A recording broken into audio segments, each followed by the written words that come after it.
Good morning, everyone.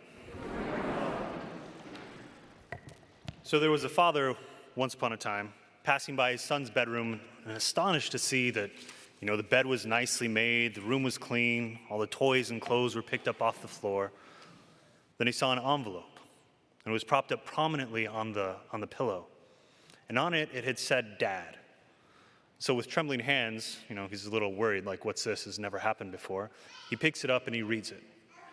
And the letter reads as follows. "Dear Dad, it is with deep regret and sorrow that I'm writing you this letter. At 15, I'm pretty sure I know more about the world than you and Mom, so I'm running away. I met a nice girl who has convinced me to get tattoos and live in a tent down by the river. Oh, and we're planning to elope as soon as we find the time.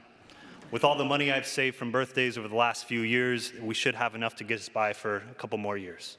Love, your son, Billy." P.S. None of the above is true. I'm over at Jake's house. I just wanted to remind you that there are worse things in life than the school report card I left on the kitchen table. I'll be back for dinner.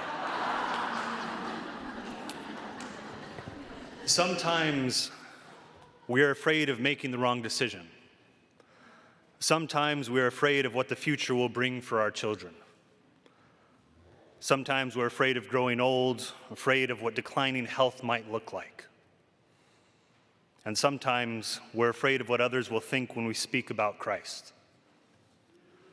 There's even an old saying that I remember when I was young that says, "You never speak about religion and politics in polite company." And there's a fear of losing face if we violate this rule. And at the root of all these fears is a fear of loss. Every fear we have is grounded in a knowledge that we have something or someone to lose. We can lose a job, a family, a house, money, reputation, health, even life itself. There's fear of loss. But we forget one thing. Whatever trouble or crisis affects us, God is with us. We know that God understands whatever it is we're going through better than we do ourselves. Our Father knows exactly what is happening. And what a relief it is to know that God is on our side, that our life is in the hands of a loving Father. Christ tells us today not to fear. My brothers and sisters, the next time we find ourselves in the grips of this fear, it's imperative that we remember that being faithful to Christ, wherever we meet him in this life, is far more important, far more crucial to our lives than any fear that we might have.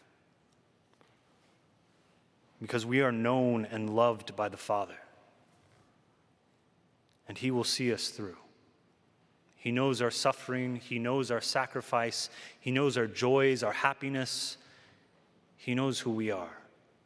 And he is here with us.